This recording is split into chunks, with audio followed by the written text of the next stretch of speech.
Well, hey there everybody, welcome back to the channel. I'm Adam, thanks for hanging out with me again today. In today's video, well, we're starting to go through this giant pile.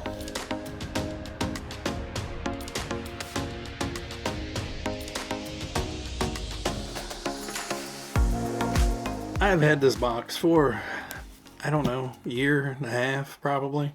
Started collecting parts to refurbish a Super Blackfoot. So let me get some of this stuff out.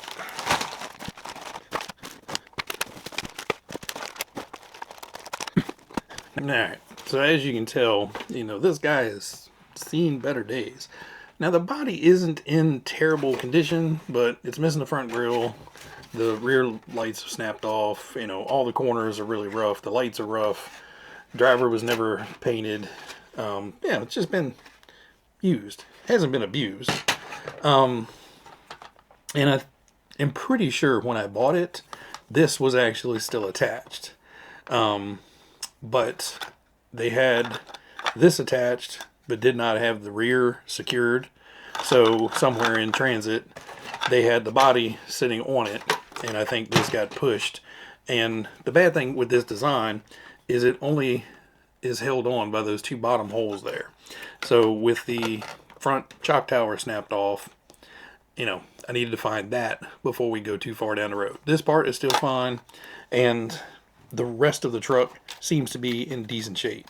Obviously, no front shocks. They took those off, and they have yellow CBAs on the back.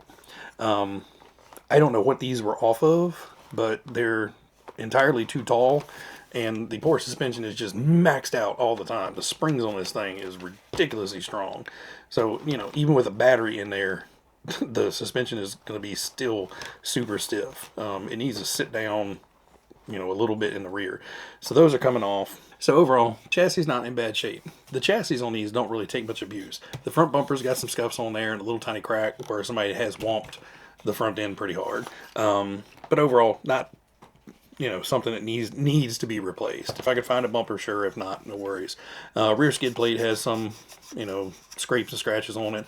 Rear arms, a little bit of scrapes and scratches. Overall, just kind of dirty, grungy, needs to be cleaned up. Both of the rear body mounts are still there. The front body mount piece is still here on the shock tower. I just needed the shock tower. And like I said, the dust cover is still there and in good shape.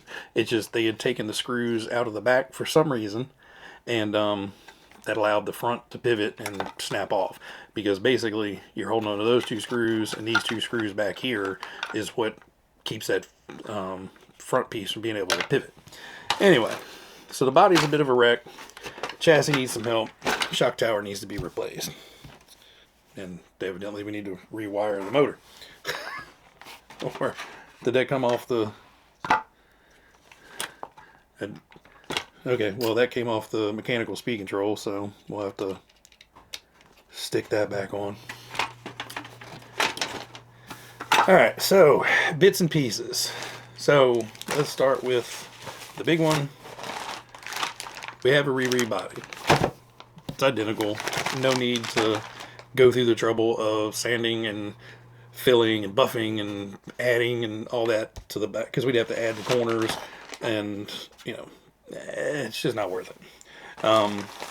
We do have front and rear glass for said body, and then let's see, we have reproduction tailgate, roof, sunroof, and driver figure, all that in here. Now, of course, this doesn't have the Ford on it, and the original does not. Yeah, I guess this was after they stopped putting the Ford logos on there. So we have the rear bumper, and I actually have two grille and bumpers for it. So we have the front grille and bumper, and then the rear bumper. I ordered these from TTP a long time ago, and they were a good price, so I went ahead and got two. We have a new roll bar, which the roll bar in there is not bad, but I'm probably going to try to get this as a runner body, clean it up, spritz it up a little bit, make it look a little bit better. But so we can put roll bars on the new body, and then on this one we have the lights for the roll bar. Now, shocks, that's where I'm coming up short a little bit. I have these, but they're like the buggy shocks, so springs are very soft, and the long ones should be fine for the rear, but I'm pretty sure I need long ones for the front. Now, I bought these, which are the plastics for the rear, or the long shocks. So I'm thinking with this set and these, and with some stiffer springs, I'll have a full set of red shocks on there. So hopefully that's done. If not, we have a set of knockoff red shocks that will go on it. Just TVs. They don't feel bad. A little heavily sprung, but you know, they might work. So when I was shopping for shocks for this, I found some that looked better. But I didn't read the description. So these are like for the Arma, 3S series. OGRCs, I have no idea. It's something I got off of Amazon, and when they came in, I just laughed because they are ginormous. So, yeah, I've got an extra set here in case I blow out one of the Armas. But those are going to go in the parts bin. For the shock tower, I made a plea. If anybody has one, let me know, and we can work out a deal. Well, Tony reached out, and we worked out a deal. He needed some parts that I had. I needed parts that he had, obviously, and also threw in a t-shirt to sweeten the deal, because my parts were much easier to find than these are. So he got a t-shirt out of it too. He sent along a nice little note. Not going to read that, but the shock tower. So we have that. And he also had some extra parts. So he sent along one of the chassis braces, rear hubs, and a brand new rear skid plate. So be able to replace that scraped up skid plate. And I have rear hubs just in case something is wrong with those. And the tubular cross brace for the chassis. But this one was huge. This is what's going to be able to let me go ahead and start stripping this guy down and getting it built. So at this point, scratch, can't talk, scratching eye. Oh, it feels so good. Ugh. Sorry if you ever had one of those eye itches that resets your brain. So at this point, I think, everything I'm going to need to get this guy going. So what I'm going to do is I'm going to start stripping this thing down, getting everything cleaned up, and then get the rolling chassis back together. Once I have that, then I'll kind of probably wrap this one up. Then I'm going to turn my attention to getting the body done, and that's going to need to be, sanded and painted and, decaled and all that stuff. Oh, I do have MCI decals in the desk for that. So what I'm going to do now is just turn this off, go ahead and start stripping this thing down. I'll try to take some pictures as I go, but it's really hard when you're doing that tear down and cleaning and rebuilding to stop and take pictures, because half the time your hands are covered in crud and you're just into it and doing things. I'll do my best. We'll come back once we have the rolling chassis done, and then we'll turn our attention to the body.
Well, all right, guys, we have the rolling chassis at this point.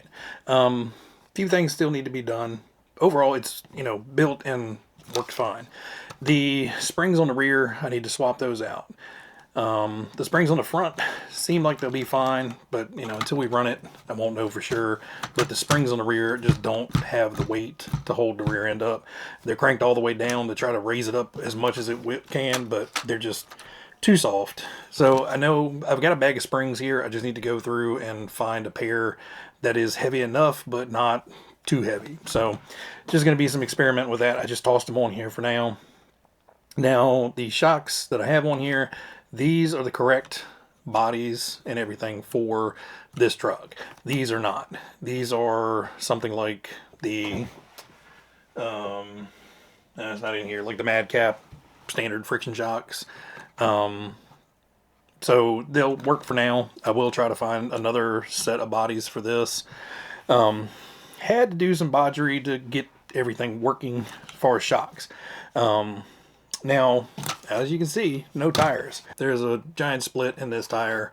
They're cracking on the other side, and two of the other tires are also showing the cracks. Basically, the sidewalls are very thin on these, and, you know, just sitting for a long period of time. They got flat spots. Somebody rotated it.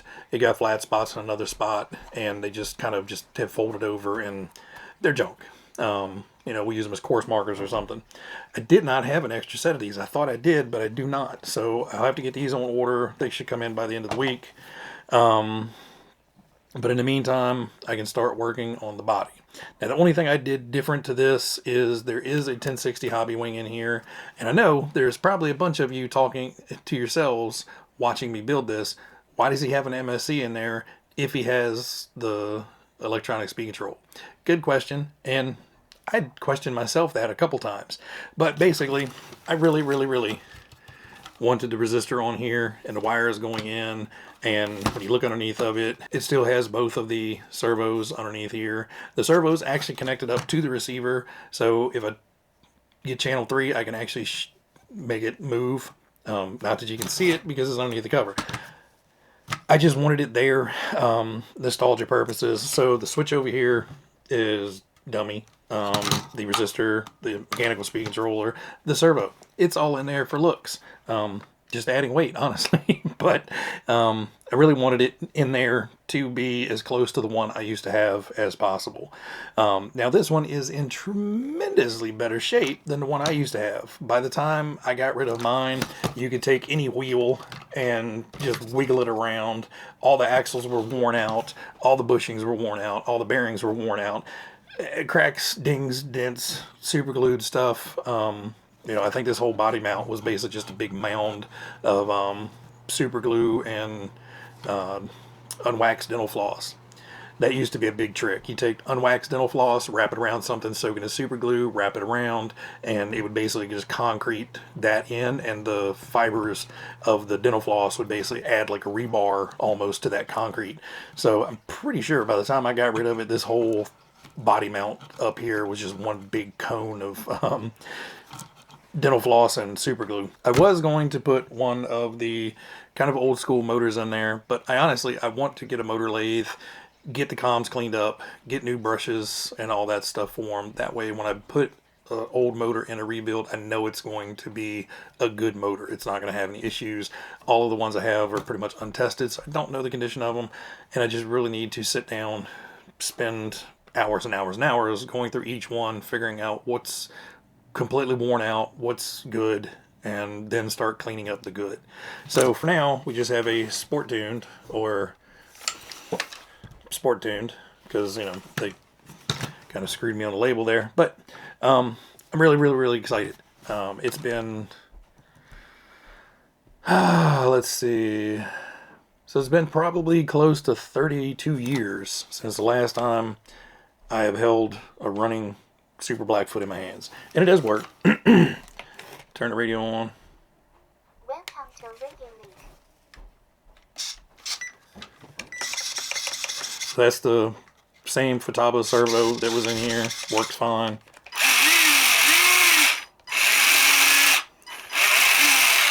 So everything is nice and smooth. Everything works as it should. it goes forward, it goes backwards, it turns left and right. And once we have the tires and the body sitting on it, you know, I will be super, super happy, and we'll definitely be taking it out for a run. So I'm jumping back in. I forgot to mention one thing. One other thing I had to do, modern batteries are bigger size than our old NiCads. So I actually had to put a spacer on this side of the battery retainer to allow the nickel metal hydride pack to sit in there. Without it, it puts a tremendous amount of pressure on this little flip over battery door here. And all it is 2 of the 850 brass bushings that I have left over. They are the identical size to the end of this little shaft coming off of the chassis, and it spaces it out just enough to where it goes in there and it has a little bit of play. Before, it was like pressing out on the little motor tab of the battery door over there. So just a helpful tip, if you guys ever do restore one of these, putting in those little spacers, the brass bushings, works great. But until I get the body and everything done, this guy's going to get set to the side. And like I said, I got to order the tires for it, get those in, get those glued on.